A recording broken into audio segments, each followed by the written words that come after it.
Alors, on est au 40e jour de grève sur le dépôt de Flandre RATP. Samedi, il y a eu les annonces du ministre Édouard Philippe sur la question de l'âge pivot. Vous êtes toujours là, déterminés. C'est quoi l'état d'esprit un peu? On est toujours motivés. On est là, dès le matin. Et voilà. Tu réagis à comment à cette question d'âge pivot? Tu penses que ça peut être une raison suffisante pour arrêter cette grève? Ah non, pas du tout, parce que l'âge pivot à la base, je pense que si je réfléchis bien, elle n'était pas dans la réforme, hein, l'âge pivot à la base.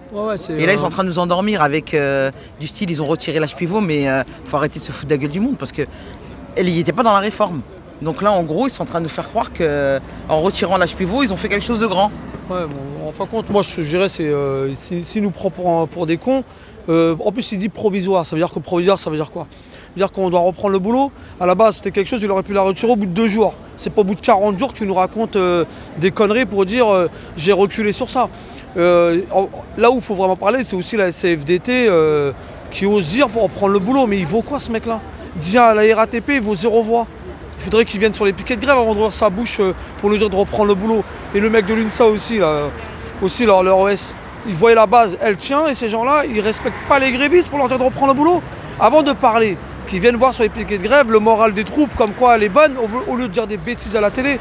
Ils disent que grâce à lui, ils ont repris, mais il n'y a personne qui a repris. Il faut savoir que les métros, ça roule pas.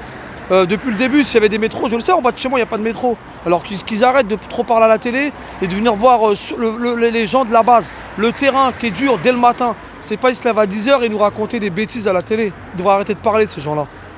Et donc c'est quoi, Anaïs, pour toi, la question, c'est toujours le retrait alors?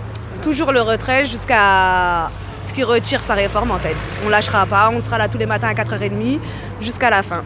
C'est du jamais vu ça, le gouvernement il se dit mais attends, 40 jours de grève, comment vous arrivez à tenir? C'est quoi un peu, qu'est-ce qui vous permet de tenir comme ça, 40 jours? Déjà c'est de se lever tous les matins, de voir qu'il y a du monde, qu'il y a des étudiants, qu'il y a des professeurs, qu'il y a des collègues, ça motive et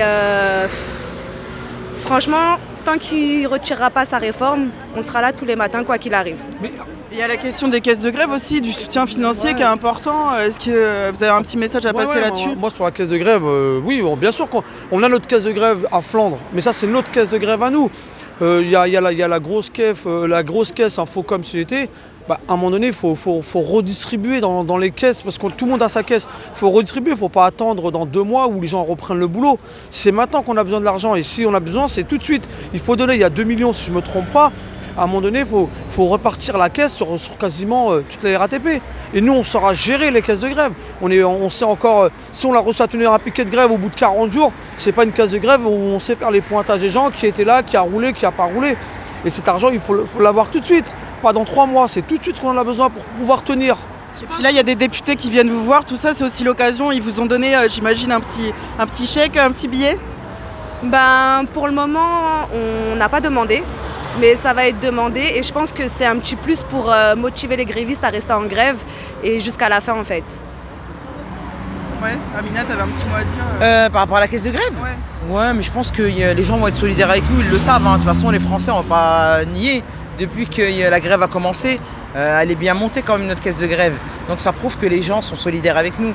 Il ne faut surtout pas oublier aussi qu'aujourd'hui, les médias nous font croire que la grève s'est arrêtée. C'est pas vrai. Quand on regarde dans les métros, il n'y en a pas. Quand on regarde les RER, il n'y en a pas. Quand on regarde la foule qu'il y a au niveau du métro et du RER, on se doute bien que ça n'a pas repris. Donc à un moment, il faut arrêter d'écouter les médias. Il faut que les médias arrêtent de mentir aussi, parce que là, ça commence à bien faire. Parce qu'on le voit, comme je dis moi, aujourd'hui on le voit, les médias sont là, ils voient que le piquet continue et on ne lâche pas l'affaire. On lâchera pas l'affaire jusqu'à temps que la réforme saute, c'est tout. Ouais. Bravo. Moi j'ai un dernier message pour Pierre Lescure et Laurent Berger, qu'ils arrêtent de parler. Il faudra leur couper le micro. Parce que c'est pas eux, c'est pas ces gens-là qui vont lui dire de reprendre le boulot. Ces gens-là, ils devraient arrêter de parler à la télé parce qu'ils sont pas là pour démoraliser les troupes. Eux, ils sont chez eux, ils font pas de grève, ils ont leur salaire à la fin du mois, alors qu'ils arrêtent de trop la ramener à la télé, parce que c'est pas comme ça qu'ils vont remobiliser les troupes. Je sais pas, si j'étais à leur niveau, si je prends le micro, c'est pour dire de continuer son lâche pivot, qui se le garde pour lui. C'est quoi l'âge pivot? On n'a rien à foutre sur l'âge pivot. Au moins qu'ils aient à la télé, on retire toute la réforme. Et là, on sera content de ces gens-là. Ces gens-là, ils représentent personne, encore moins moi. Voilà. Et puis il ne faut pas oublier que la CFDT, on parle de la CFDT, Mais est-ce qu'on les a vus dans les manifestations? Est-ce qu'on les voit dans les piquets de grève? Ils sont pas là, ils n'existent pas. Donc je comprends pas pourquoi ce monsieur Berger là, il est à la télé en train de parler de quelque chose qui vaut rien pour lui. Donc à un moment, il va falloir qu'il se taise et qu'il arrête de parler parce qu'on n'a pas besoin de lui. On n'a surtout pas besoin d'un mec comme lui. Il est là à se faire embobiner par l'État et je me demande même si c'est en train de se faire embobiner puisque j'ai l'impression qu'il est soutenu par l'État. En gros, c'est CFDT et puis les autres syndicats, on les met de côté. Mais il ne faut pas oublier aujourd'hui des piquets de grève, c'est surtout l'UNSA, il y a la CGT en force parce que voilà, Ahmed, on est là. représente. Ahmed, il est là, on représente. Et il faut arrêter de se voiler la face. Le CFDT, on n'a pas besoin d'eux. Ils n'ont jamais été là depuis la grève. Ok, force à vous, merci en tout cas, bravo à vous.